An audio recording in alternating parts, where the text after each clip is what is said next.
मैं doctor Babulal Meena, assistant professor. आज का टॉपिक है प्रवाल एवं प्रवाल भित्तियाँ।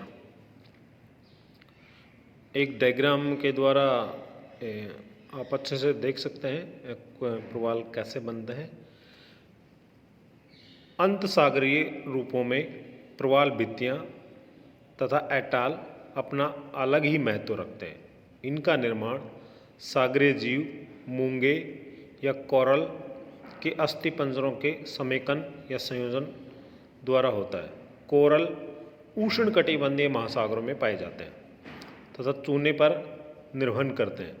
एक स्थान पर असंख्य मूंगे एक साथ समूह में रहते हैं तथा अपने चारों ओर चूने की खोल बनाते हैं। मूंगा मर जाता है तो उसकी खोल के ऊपर दूसरा मूंगा अपनी खोल बनाने लग जाता है। इस क्रिया के कारण एक लंबे समय के अंदर एक विस्तृत भित्ति बन जाती है, जिसे प्रवाल भित्ति कहा जाता है। प्रवाल भित्ति का निर्माण 25 डिग्री उत्तरी अक्षांश से 25 डिग्री दक्षिण अक्षांशों के मध्य किसी द्वीप या तट के सहारे या यथोचित गहराई पर स्थित अंत सागरीय चबूतरों पर होता है। प्रवाल जल के बाहर जीवित नहीं रह सकता। अंत प्रवाल भित्ति सदैव या तो सागर तल के नीचे या सागर तल तक ही पाई जाती है। प्रवाल के विकास की दशाएं, यानी कौन कौन से दशाएं हैं जिनसे प्रवाल विकसित होता है। तो पहला है, प्रवाल मुख्य रूप से उष्णकटिबंधीय महासागरों में पाए जाते हैं, क्योंकि इनको जीवित रहने के लिए उच्च तापक्रम यानी कि 20 डिग्री से 21 डिग्री सेंटीग्रेड तापमान होना आवश्यक है। सेकंड, प्रवाल कम गहराई तक पाए जाते हैं। 200 से 250 फैथम से अधिक गहराई में प्रवाल मर जाते हैं, क्योंकि इसके बाद सूर्य प्रकाश प्रवेश नहीं हो पाता है। प्रवाल के लिए यथोचित ऑक्सीजन नहीं मिल पाती है। थर्ड है, प्रवाल के विकास के लिए स्वच्छ जल होना चाहिए, क्योंकि अवसादों के कारण प्रवाल का मुख बंद हो जाता है और वह मर जाते हैं।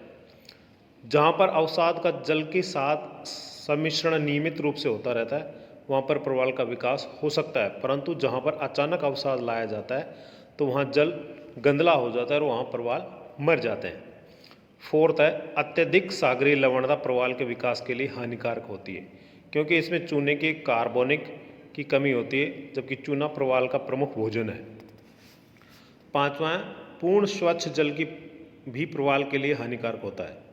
यही कारण है कि नदियों के मुहाने के पास प्रवाल कम पाए जाते हैं। सागरीय तरंगें तथा धाराएं प्रवाल के लिए लाभदायक होती हैं, क्योंकि इनके द्वारा प्रवालों का भोजन लाया जाता है। यही कारण है कि बंद सागरों में कम प्रवाल पाए जाते हैं। लैगून में जीवित प्रवाल नहीं मिलते, परंतु सागर की ओर इनका विकास तेजी से होता है।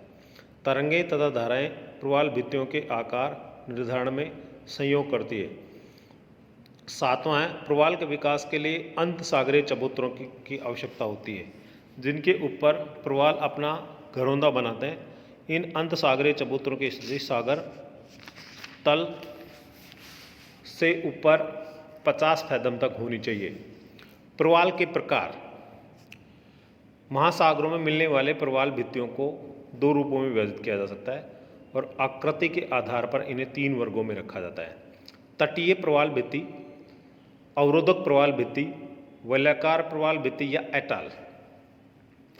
स्थिति के आधार पर प्रवाल भित्तियों को 2 भागों में रखा जाता है, उष्णकटिबंधीय प्रवाल भित्तियां और सीमांत प्रदेशीय प्रवाल भित्तियां।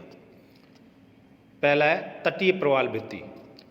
महाद्वीपीय किनारों या द्वीप के किनारे निर्मित होने वाली प्रवाल भित्तियों को तटीय प्रवाल भित्ति कहा जाता है। इसका सागरवर्ती भाग खड़ा या तीव्र ढाल वाला होता है, जबकि स्थलोन्मुखी भाग मंद ढाल वाला होता है। ऊपरी सतह असमान तथा उबड़ खाबड़ होती है। भित्तियाँ यद्यपि स्थलीय भाग से सटी रहती हैं, परंतु कभी कभी इनके तथा स्थल भाग के बीच अंतराल हो जाने के कारण उनमें छोटी लैगून का निर्माण हो जाता है, जिन्हें बोट चैनल कहा जाता है।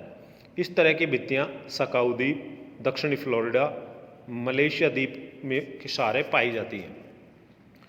अवरोधक प्रवाल भित्तियाँ, सागरीय तट से दूर किंतु उसके समानांतर स्थित वृत्ताकार प्रवाल भित्तियों को अवरोधक प्रवाल भित्ति कहा जाता है। ये सभी प्रकार की भित्तियों से लंबी, विस्तृत तथा ऊंची होती है। इनका ढाल 45 डिग्री तक होता है, परंतु कुछ का ढाल 15 से 25 डिग्री तक भी होता है। तट तथा इसके बीच विस्तृत किंतु छिछली लैगून का आविर्भाव हो जाता है। अवरोधक भित्तियां लगातार अविच्छिन्न रूप में नहीं मिलती, बल्कि स्थान स्थान पर ये टूटी हुई होती हैं, जिस कारण लैगून का संबंध खुले सागरों से बना रहता है।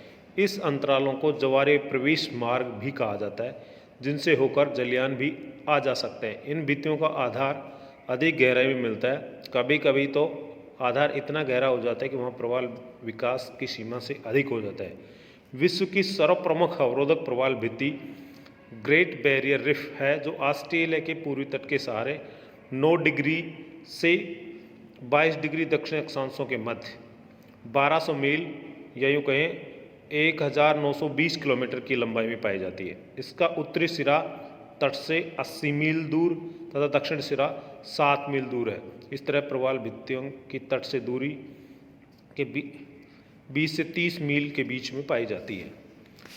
थर्ड है प्रवाल भित्ति या अटाल। घोड़े की नाल या मुद्रिका के आकार वाली प्रवाल भित्तियों को अटाल कहा जाता है। इसकी स्थिति प्राय द्वीप के चारों ओर या जलमग्न पठार के ऊपर अंडाकार रूप में पाई जाती है, परंतु इसका कोई न कोई भाग खुला अवश्य रहता है। इसके लैगून बीच में लैगून होता है, जिसकी गहराई 40 से 70 फैदम तक होती है। इसकी ऊपरी सतह का ताड़ के वृक्ष पाए जाते हैं। अटाल प्राय 3 प्रकार के होते हैं। वे अटाल जिनके बीच में द्वीप नहीं पाया जाता है, केवल प्रवाल की वलयाकार श्रेणियाँ ही पाई जाती हैं। दूसरा, वे अटाल जिनके मध्य में द्वीप पाया जाता है। तीसरा, वे अटाल जिनके मध्य में पहले द्वीप तो नहीं रहा, परंतु बाद में सागरीय तरंगों द्वारा अपर्दन एवं निक्षेप द्वारा इनके ऊपर द्वीप जैसा बना दिया गया, जिन्हें प्रवाल द्वीप या अटाल द्वीप कहा जाता है। अटाल एंटालेज सागर, लाल सागर, इंडोनेशिया सागर, चीन सागर तथा ऑस्ट्रेलिया सागर में अधिकता से पाए जाते हैं। फुराफुटी अटाल एक विश्व प्रसिद्ध अटाल का उदाहरण है। धन्यवाद बच्चों।